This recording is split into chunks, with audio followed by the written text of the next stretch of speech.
Right, good evening. It's 6 o'clock, so I'm going to start the meeting. So the meeting this evening will be live streamed to the public. The induction loop is now in operation in the chamber. Any exempt private items on the agenda, the live stream will cease prior to the meeting, moving into private. There might be a short delay. I don't think that's the case today, though, right? No, okay. A recording of the public part of the meeting will be available on the council's website within 24 hours of the meeting.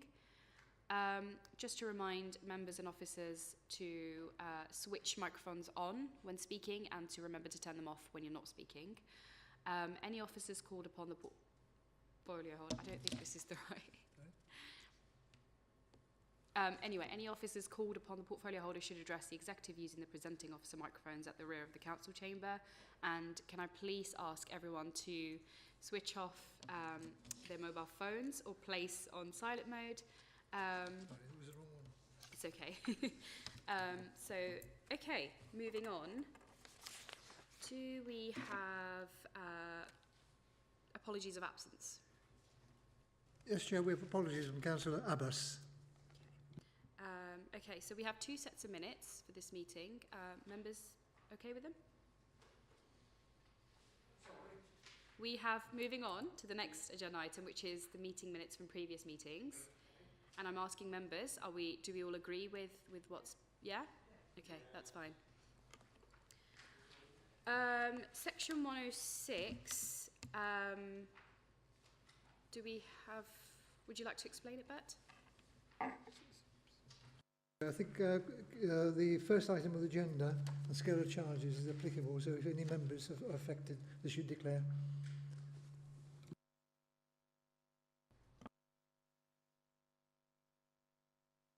Just to clarify, what that means is if you are behind on your council tax, then I would declare it, but if not, then we can move on. All okay? The section 106, for the first item of agenda, which is scale of charges, is applicable. And so, for clarity, what that means is if you're behind on council tax, then this is your chance to declare it now. Yeah? All okay? Thank you. Any disclosures of interest? Although there's nothing from Better Schools on here, I will declare an interest for the Queen Elizabeth School and the virtual school. And I would like to declare an interest as Dalla Primary School's governor. Other declarations of interest? No? Okay. Okay, moving on to, is it the reports now? Okay, I think I'm a bit confused by this bit here. No, sorry. Any urgent business? Not bad. None, Chair. References from committees and other bodies. None, Chair. Moving on to reports, I have proposed increase to scale of fees and charges. So I think Darren, yeah, floor's yours. Thank you, Chair. So I'll be as quick as I can. So the report in front of you tonight presents the outcome of the annual review of the Council's scales of fees and charges proposed to be applied from the 1st of April 2024 as they relate to this committee. At the time of writing the report, the latest published CPI was the October 23 figure, and CPI stood at 4.6% at that time, which showed a sharp reduction from the September figure, the preceding month, where it is 6.7%. The November figure published recently was 3.9%, so we are seeing a downward trajectory in terms of inflation. How much further it will drop, we don't know, but the government target is for inflation to carry on reducing further.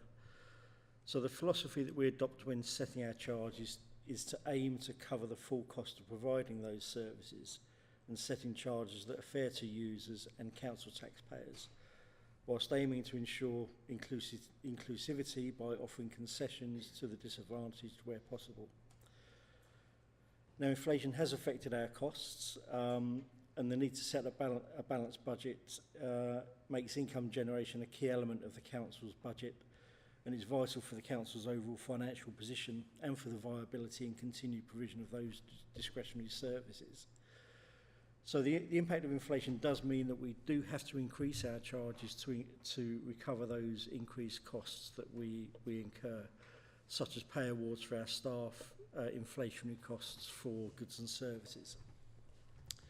So the proposed charges are listed in full for your Appendix 1 to the report, which runs from page 14 to page 30. There's a table in paragraph 12 of the report on page 11, which shows that for the charges you're considering this evening, the council currently generate about £1.27 million of income from those fees and charges. And the proposals for 24-25, we estimate will generate an additional £30,000. So it's not a lot of money that we're talking about. Appendix A on page 14 gives you a breakdown of that 30,000, and the two main constituents are the registrar's service, where we expect to generate an extra 18,000, and licensing, where we expect to achieve an extra £10,000. So paragraphs 14 to 17 have got a bit of narrative for you, but there's nothing specific that I need to draw any members' attention to. So unless there are any questions, Chair, I'll do my best to answer them if there are any. Okay, before I move on to questions, I will remind members to keep the questions relevant to the reports only. So any questions? Councillor Keynes. Thanks. I'm just intrigued. Everything else has gone up, except the gambling licensing. They're the people I'd like to fleece as much as possible. I didn't say that, but never mind. Why?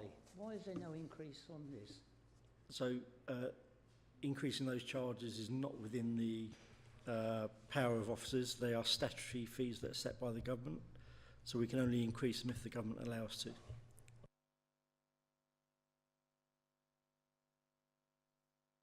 Thanks. Councillor Mead? No, Terry's asked my question, really. Okay. Why are we letting the gambling industry off so lightly, you know? Because they're all Tories. And they make donations. Okay, any further questions? Thank you. Any comments? Okay.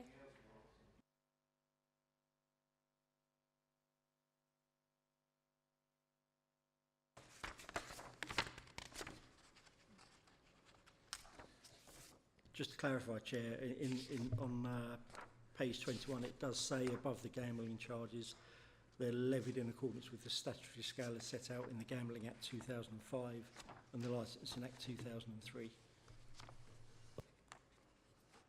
Thank you. Okay, so if there's no further questions, I'm going to move on. Thank you, Darren. Right, next item agenda is 8, the Foundation Real Living Wage, April 2024. Oh my God. I'm really not on it with it today, sorry. Okay. Right, I'm really sorry, members. So I'm proposed to move the recommendations. Do I have a seconder?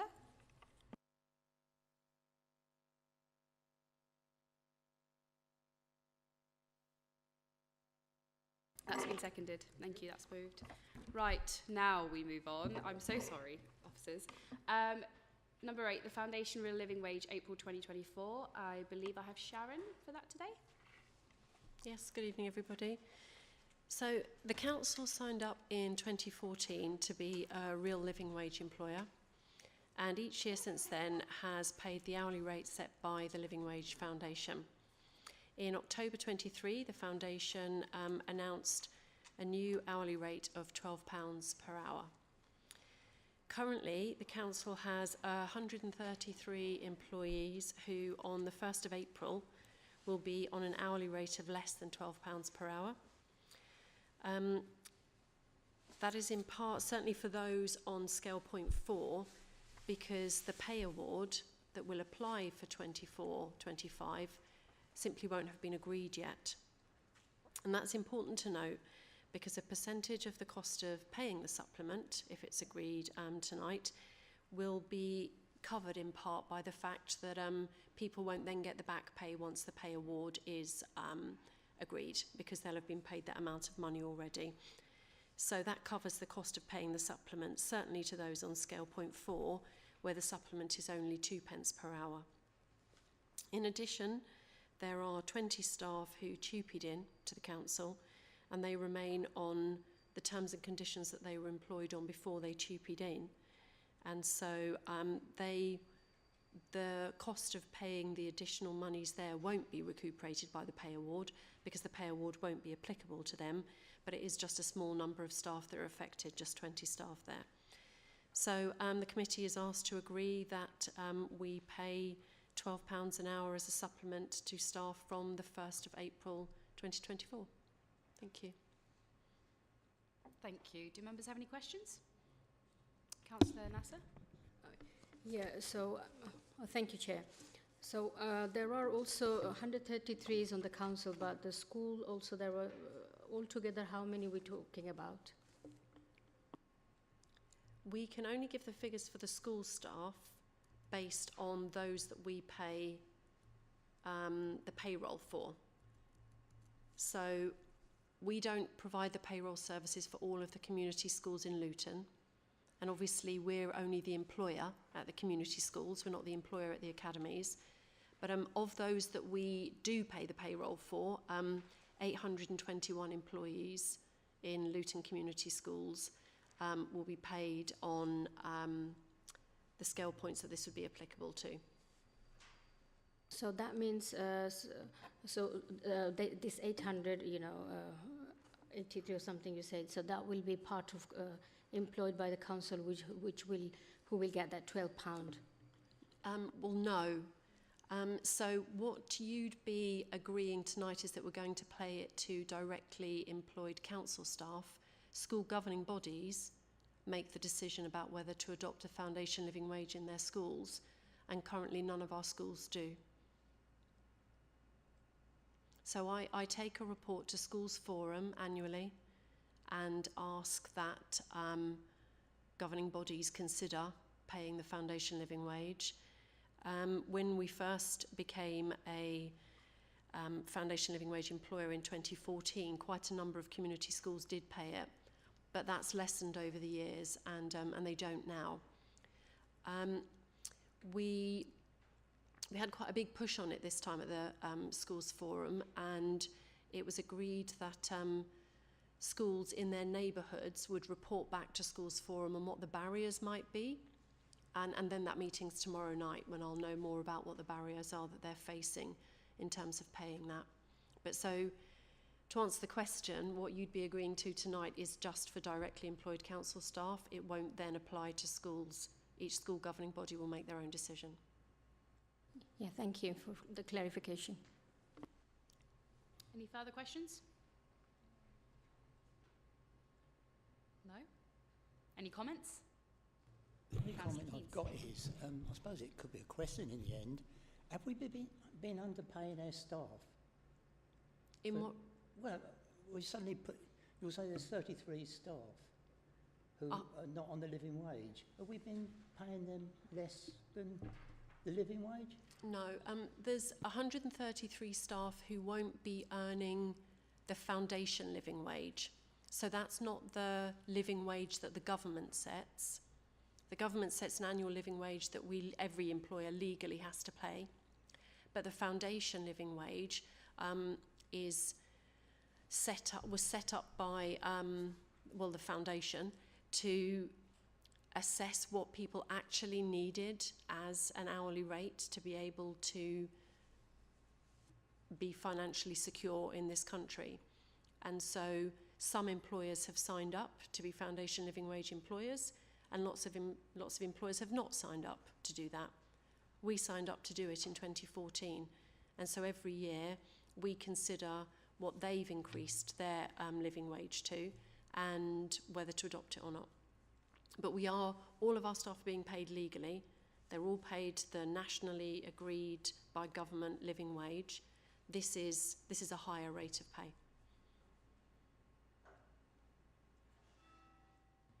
Thank So, you. Does that answer your question? Or? well, not really. It still seems to me that we've been underpaying our staff. Well, no, because we're going. If you agree to adopt it, then we will be paying them the £12 an hour from the 1st of April. Sorry, You say we signed up to it in 2014, we signed up to be a foundation living wage employer in 2014. Yes, so we haven't been paying the full rate for the last 10 years. we've brought a report every year asking you, and you've agreed it every year, so we have paid it. Sorry. That's fine. I'm going to move on. Unless there's further questions or comments, I'm going to move to that from 1st April 2024, that the £12 an hour be adopted. Do I have a seconder? Do Thank you. That's fine. Thank you. Right, moving on to the final report for tonight, the proposed restructure and organisation change for Building Control Service. Sue, are you presenting that for us? Thank you. Yes, thank you, Chair. Thank you, and good evening, members. I'm Sue Frost, the Service Director for Sustainable Development. The Building Control Service sits within my area, amongst other things, including planning. So I'm just here tonight to present the report to you, which seeks committee approval for the restructure of the Building Control Service. And it's all set out in the report. I won't go into too much detail, but there are a few things I probably should highlight. So the reason for this review is because of the 2022 Building Safety Act, which has changed the building control requirements significantly. There's a lot higher requirements now on the Building Control Service, or there will be, sorry, from the 1st of April this year, in terms of various regulations and rules and auditing, etc. So it did come about, as you're probably aware already, because of the Grenfell disaster, and the government have reviewed all of this in the light of that. So it's a fundamental overhaul, basically, of the entire construction industry. The Building Safety Act will restrict activities and functions, particularly on high-risk buildings, such as high-rise buildings, which are currently residential and over 18 metres or 7 stories in height. And we have a number of those in Luton, as you're aware. So it will now, for the first time, the Building Control Service will also sit under the Health and Safety Executive, who will audit the Building Control Service.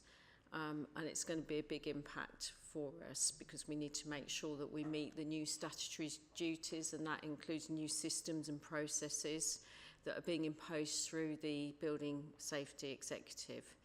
So the current staff structure is quite small, and we're able to maintain the level of service with that structure, but with the new regulations coming in from the 1st of April, we are going to be, we won't be able to maintain or meet the new regulations from that date with the current structure.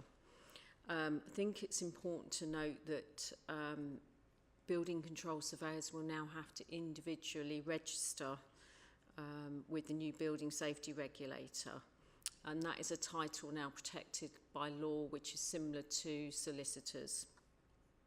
So the BSA have also introduced a number of KPIs which are reportable, and also has the power to prosecute or take enforcement action against any failing building control bodies. This could lead to criminal convictions. So the proposals for the restructure are set out in paragraphs 19 to 23 of the report. Basically, as I said, the team is currently very small. It's growing the team. Proposed structure looks at what we actually need, and we also had a peer review which recommended that we needed to restructure in order to meet the new statutory duties. So we're proposing that we have a minimum of 7 registered building inspectors, 3 technical staff, one of which will be a team leader for the technical team. and this is going to cost an additional 300,000 per year, part of which has been requested via a growth bid, which is now highlighted in the Green Book. So we have had the budget approved for this already. So I think I'll stop there, but happy to take any questions.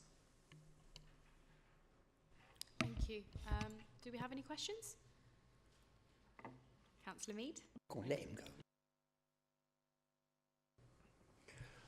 Is this new raft of legislation taking us back to what we had in Europe, which Rees-Mogg was going to set a match to, or is it a completely new set of regulations? My understanding is a completely new set of regulations which have been sort of developed over a period of time, taking into account Dame Hackett's report, which came after obviously the Grenfell disaster. So that's my understanding, it's new. Okay, thank you. Any other questions? No? Councillor Keens. I know you're trying to Sorry. ignore me. Did you put your hand up higher? I've just got a couple of queries. I've lost it. Oh yes, what is IDOX? Sorry, can you repeat that? What is IDOX? IDOX, Yes. yes. It's a computer software system that we use for building control. Is it a computer? Yeah, but it's the software. So it's what we use to input all the building control reports. So every time a surveyor goes out, it has to put in a report setting out what's required, etc., etc. So it's a bit like planning, where you've got a back system that basically contains all the information. Right. I hope it's not put in by Fujitsu. Also, DLUHC, what's that? Department of, I have to remember this as well, Department of Levelling Up and Communities. So it's Department for Levelling Up Housing and Communities. So That's it's right, the former yes. Ministry of Housing and Local Government and Communities. That's Mr. Gove's It's department. what Michael Gove runs. Yeah. Okay. My only other concern really is redundancies. Is this going to affect any kind of redundancy at all? No, it isn't going to result in any redundancies. Basically, we're increasing the number of staff. So what I didn't mention was there's a big national shortage of building control surveyors, hence why we've also had to increase the grades, because there's an expectation now that they're going to have to take on a lot more responsibility. Unfortunately, a lot of surveyors are actually leaving the profession because of these extra burdens that have been brought in, which is unfortunate, but it does mean that we do need to retain every single person that's already working for us, and we do quite a lot of training as well, so we bring people in at a sort of lower level that don't necessarily have the experience, which is part of the problem at the moment. So the current people, although a couple of them are more experienced, they still don't meet the requirements for the new legislation, hence why we've got some higher graded posts to try and attract new recruits from elsewhere. Are you going to do any training for these people that are not qualified yet? Yeah, they will have to undertake quite a lot of training to meet the new requirements. So we do train the less experienced members of staff, and the local authority building control organisation, which we're members of, also has set up a number of training schemes for this new legislation as well. So yeah, there will be quite a lot of training involved. Thank you. And to follow on from that, is this training accosted? Because obviously I understand it can be very expensive to train surveyors. So is it accosted within the budget for that? Yes, it is costed. So I've got budget for the whole of sustainable development, some of which will probably go towards meeting this training, but also there is a training budget within the service itself. Brilliant. And have there been any thoughts or plans on any retention plans, or been any ideas on how we can retain the staff that we have and stop them from leaving? So we currently have a market rate supplement, which is also meant to retain staff rather than just a recruitment tool. When they undertake the training, they will be required to sign a training agreement for a 2-year period. So if for any reason they decide to get another job somewhere else, they would have to repay the cost of any training that they've undergone. Other than that, we can't really, there's no other methods at the moment to try and retain staff, but we'll do as much as we possibly can. Thank you. Any other questions or comments? No? That's fine. Have I missed anyone this time? No? Okay. So I move to approve the proposed restructure and organisation of the building control service. Do I have a seconder? That's been seconded. That's fine. That's moved. Thank you. Thank you. Right. Moving on to the draft committee work programme. Does anyone have any comments on that? Yeah, please.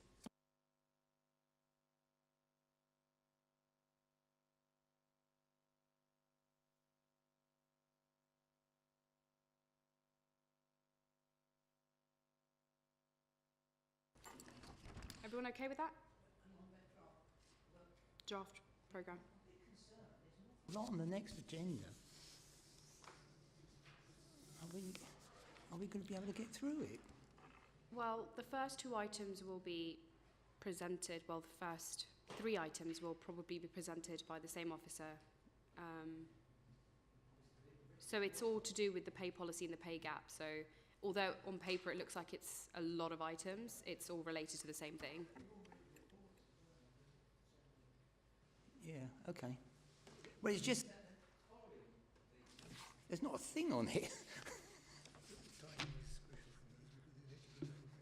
Yeah, Oh, yeah, so one. also the timing for these items is crucial because they need to be going to full council as well for the February one.